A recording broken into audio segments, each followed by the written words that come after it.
Faced with the unity of the farming community and the visible failure of his plans, Michael Ridge reconsidered everything. For months he had watched his investors grow restless, had seen the surveys and petitions multiply on his desk like weeds. He had underestimated them, he realized. These people were not standing in the way of progress, they were standing guard over something sacred, something he had never taken the time to understand.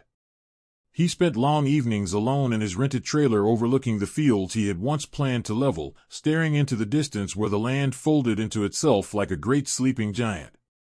The soft roll of the valley, the whisper of the river, the lowing of cattle at dusk, they had all become part of a lullaby he had never learned to hear until now. Somewhere deep in the quiet, something in him shifted, as slowly and as stubbornly as the land itself. On a misty morning heavy with the scent of wet earth, Michael walked the half-mile road to Thomas Greer's porch, carrying only a folder tucked under his arm. He found Thomas sitting in a battered rocking chair, a coffee cup cradled in his hands. The old farmer didn't rise, didn't greet him with anything but a measured glance.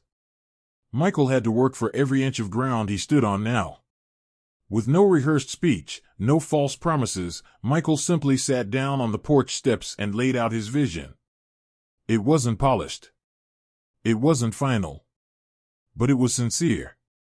He spoke of an agricultural heritage center that would celebrate the valley's history, of a permanent farmers market that would turn local harvests into local prosperity, of an educational hub where children could learn to plant, to care, and to remember. He spoke until the sun rose high enough to burn the mist off the fields, until the old boards beneath them warmed in the light. Thomas listened in silence, his weathered face unreadable.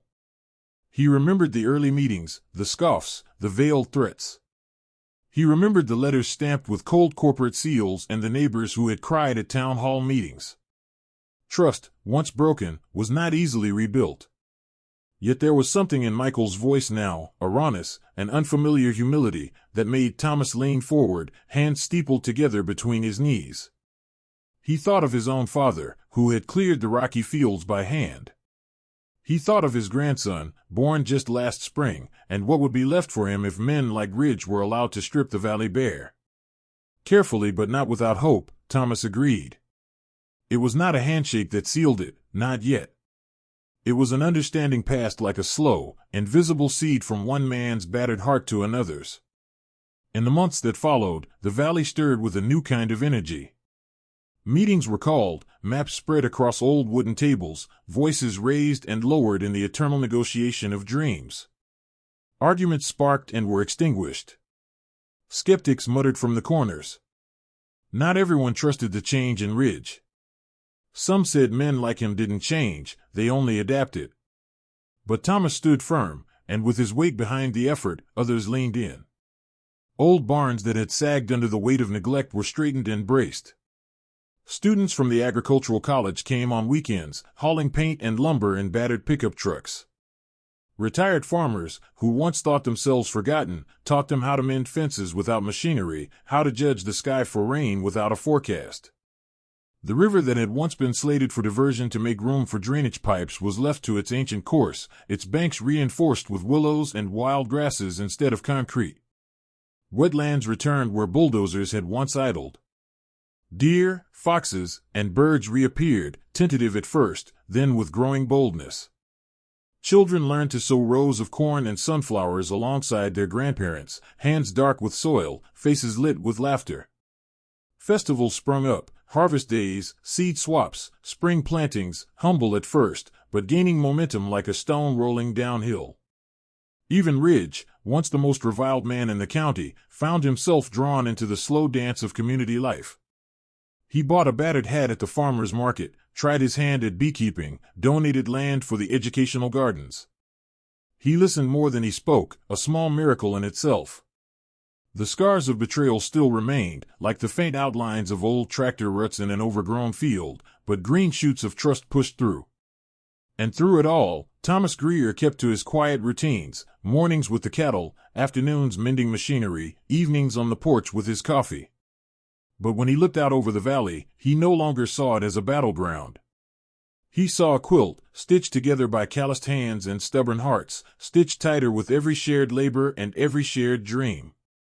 The land was still his, but it was now also theirs, and in that truth, Thomas found a piece he hadn't known he was missing.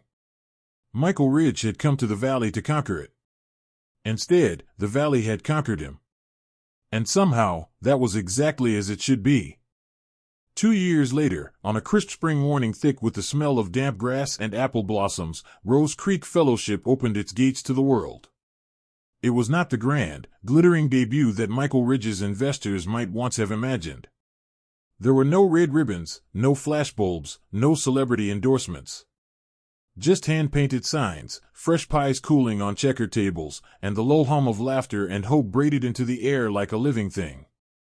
The valley had transformed, but not into the suburban sprawl once intended. Instead of endless rows of identical houses stretching to the horizon like a beige tide, there were small, unique homes nestled carefully into the hills and valleys, respecting the natural curves of the land. No street was perfectly straight, no lot perfectly square. Here, the land shaped the living, not the other way around. The old barns, once slumping toward the earth with age, had been pulled back upright and given new life. Their red paint gleamed under the sun, and at night, strings of soft lights ran along their eaves, casting a warm, golden glow across the meadows. Farmers who had once packed up and moved away returned to open booths at the market. Cheesemakers, beekeepers, flower growers, the forgotten arts, found new roots in the valley's fertile soil. The river, left to wander its ancestral course, danced between the farms, a silver thread stitching the landscape together. Children waded in its shallows, building rock dams and chasing minnows. Artists came to paint it, poets came to write beside it. It became a new kind of sanctuary, not one born of fences and exclusion, but of invitation and belonging. Rose Creek Fellowship was more than a place, it was a living story. School groups visited to learn how to plant seeds, how to tell the difference between healthy soil and tired soil, how to listen for the language of the trees when the wind picked up. At the Heritage Center, photographs of the original families lined the walls, faces creased by time, hands built for both work and prayer. Their stories were told aloud during festivals, their lessons folded into everyday life like yeast into bread. The tractors, which had once been rolled onto the fields as a line of protest, now stood permanently at the entrance to the market square. Their rusted bodies were preserved rather than scrubbed clean, a testament to the fight that had birthed all of this. Plaques beside them bore simple words. These fields were defended not with we*P*NS, but with love. Thomas Greer watched it all unfold from his porch, the same battered rocking chair beneath him, the same coffee cup warm between his palms. From this perch, he could see the distant glint of river water, the soft rise and fall of fields that had once been on the brink of erasure, now thick with green. He could hear the faint strains of music drifting from the festival grounds, a fiddle and a guitar picking out a song that even the grass seemed to sway to. Some nights, he stayed outside longer than he should have, letting the darkness fold around him like a quilt. He would sip his coffee slowly, feeling the worn grooves in the mug with his thumb, remembering how close they had all come to losing it, and how, somehow, they had won. Michael Ridge often visited now, not as a developer, but as a neighbor. He had bought a small cottage on the edge of the valley, near the woods where the hawks nested. Sometimes he and Thomas would sit together in easy silence, two men bound not by friendship, perhaps, but by a hard-earned respect. Ridge still wore city boots that scuffed too easily against the gravel, and Thomas still shook his head at the man's clumsy way of holding a rake, but they shared a bond neither could quite name. It was Ridge who had donated the war memorial that stood near the river, a bronze sculpture of hands planting a sapling. No grand speeches had accompanied its unveiling, only a quiet gathering, a few bowed heads, and the names of farmers past and present murmured into the evening air. The old tensions never disappeared completely. Now and then, someone would mutter about outsiders, about changes coming too fast. There were still fences mended with barbed wire and tempers mended with time. But those things no longer ruled the valley. They were merely part of it, stitched into the fabric like the rough patches on an old quilt, imperfections that made the whole stronger, not weaker. Thomas sometimes thought about the boy from the first protest, the one with the cardboard sign that read, "My grandpa's farm matters." He had seen that boy recently, taller now, helping his grandfather stack hay bales with the easy rhythm of someone born to the work. That boy would inherit a valley not flattened into sameness, but blooming with history and future at once. Standing on his porch as the sun slipped behind the hills, Thomas tipped his hat back and allowed a rare, full smile to stretch across his face. His land was still his, the title still tucked safely in an old cedar box, but now it was also part of something larger. A community that grew like a great oak, slow and stubborn, but unshakable once its roots had taken hold. And saving their farms, they had saved themselves. They had built not just a place to live, but a place to belong. Summer settled thick over Rose Creek, bringing with it a rhythm as old as the valley itself. Mornings were filled with the hum of bees in the lavender fields and the clatter of market stalls unfolding in the town square. Afternoons stretched long and golden, children darting between rows of sunflowers, hands and faces streaked with berry juice and dirt. Evenings glowed soft and amber, the smell of wood smoke curling into the cool air as neighbors gathered around fire pits, telling stories until the stars came out. Thomas Greer became something of a quiet legend among the new settlers. To them, he was the man who had held the line when others might have folded. They brought him fresh bread, jars of wildflower honey, knitted scarves for the winter. He accepted them all with the same shy gratitude, storing them away in the old pantry, never growing quite used to the sudden tenderness with which he was treated. There were days he still walked the boundary lines of his fields alone, the same battered thermos in his hand. He checked the fences, though they hardly needed checking now. He watched the river, though it hardly needed watching. He carried the past with him like a worn coin in his pocket, its edges familiar, its weight a quiet comfort. Michael Ridge continued to surprise everyone. Where once he had spoken only of profit margins and return on investment, he now talked about soil health and heritage breeds. He funded scholarships for local children to study agriculture, sponsored harvest festivals, and quietly, without fanfare, bought up smaller parcels of abandoned land only to donate them back to the community trust. There were moments when Thomas saw the old Ridge, the calculating glint in his eye, the impatience simmering just beneath the surface, but those flashes were rare now. The valley had changed him, as surely as the river carved the stone smooth. It wasn't just Ridge who changed. The entire town began to stitch itself back together, thread by patient thread. Shops reopened with handmade signs. The old blacksmith's forge was restored, now a place where local kids learned to shape horseshoes and ornamental gates. A faded brick schoolhouse, long abandoned, became a community center where workshops on seed saving, quilting, and water conservation filled the dusty rooms with life again. Not everything was easy. Progress came with growing pains. Some longtime residents grumbled about the influx of new families. Others worried about how much tradition could bend before it broke. Arguments sparked at town meetings, tempers flared over zoning plans, and more than one dispute ended in door-slamming silence. But at the heart of it all, Rose Creek endured. Because now, when disagreements rose, so did a memory, the memory of what it had cost to save this place. That memory held them accountable in a way no rule or regulation could. One crisp October afternoon, as the trees traded their green for fire and gold, a ceremony was held at the heart of the valley. It was simple, no grand speeches, no stage. Just a gathering of neighbors under a canopy of turning leaves. A new plaque had been set into the earth beside the preserved tractors at the market square.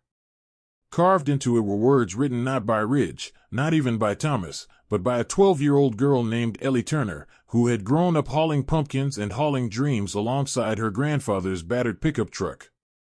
The plaque read, "We are the roots our children will stand on.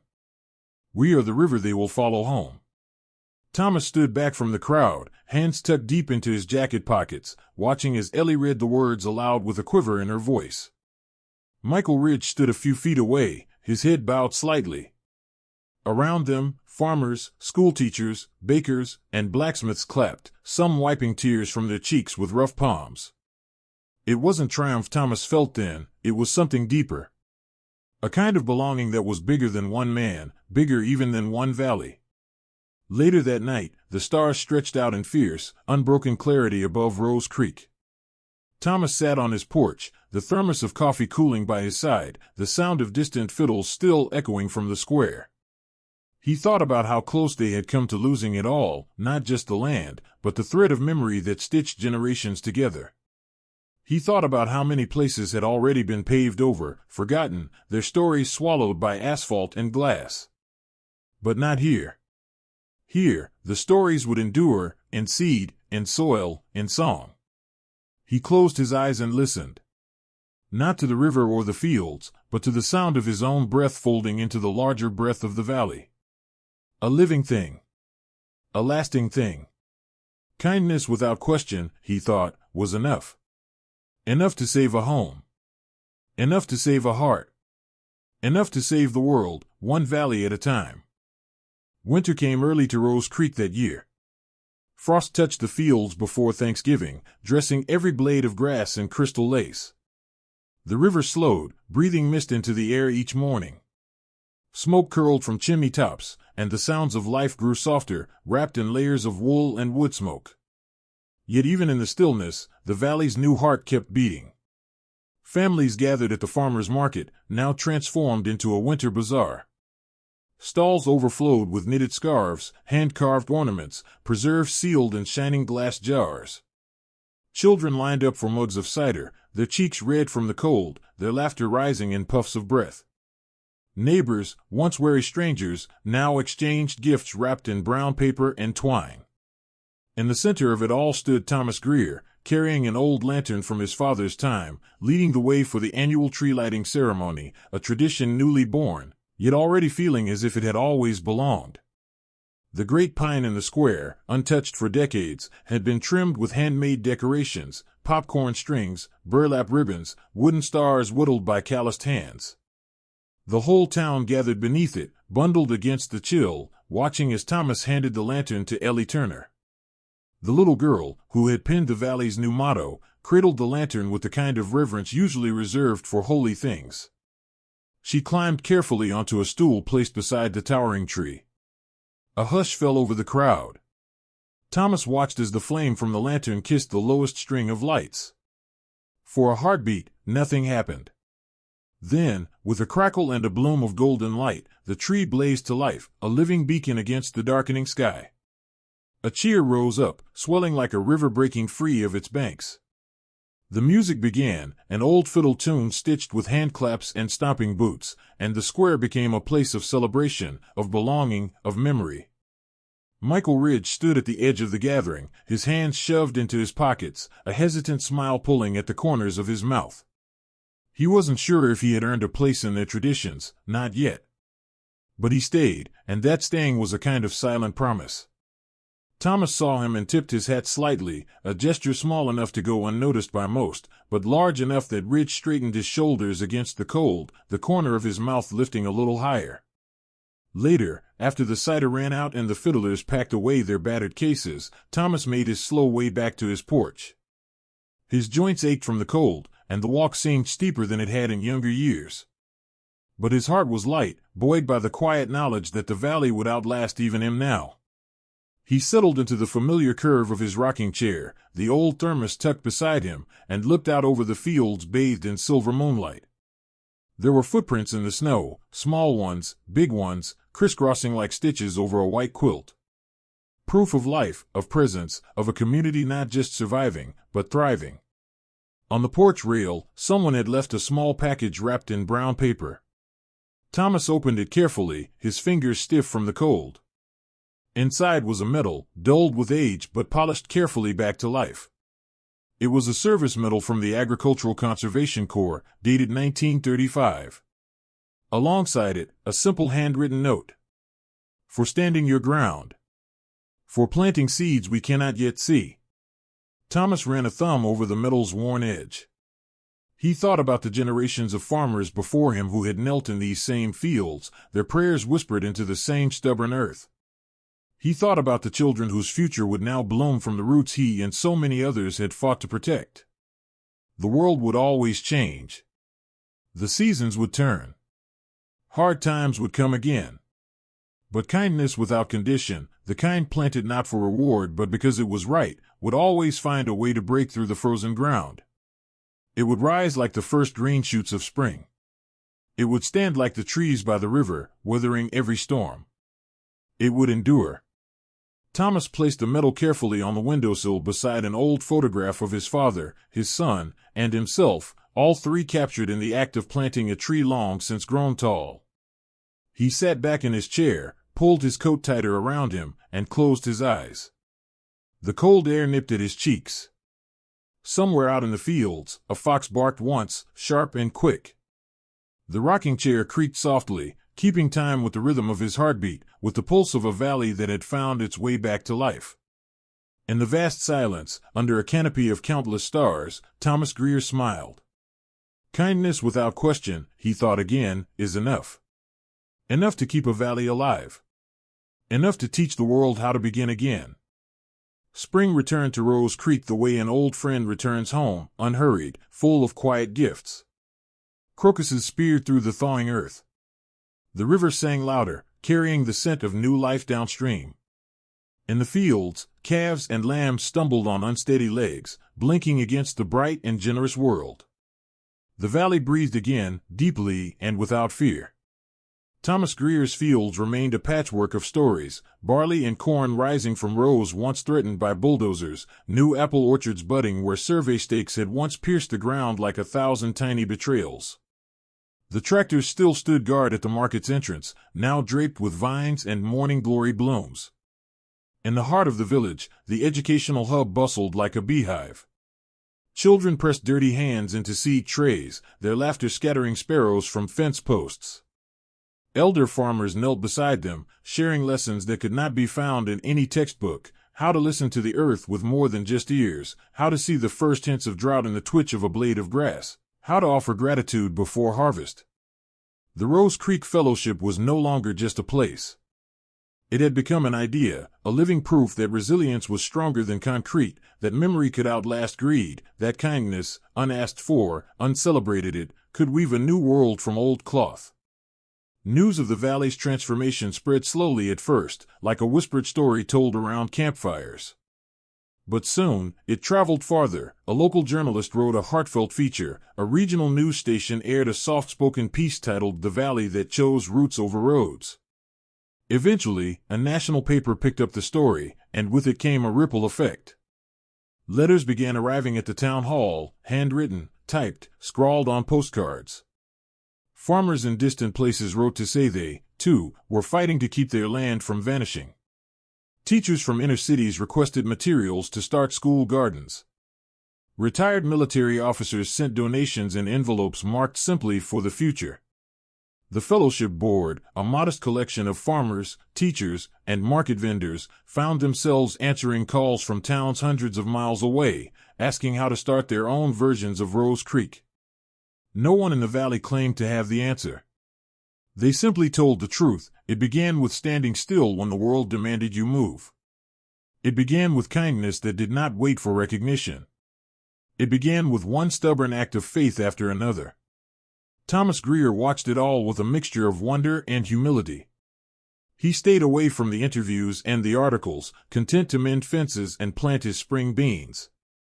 But sometimes, when strangers visited the valley, college students, journalists, farmers in worn boots, they would find their way to his porch.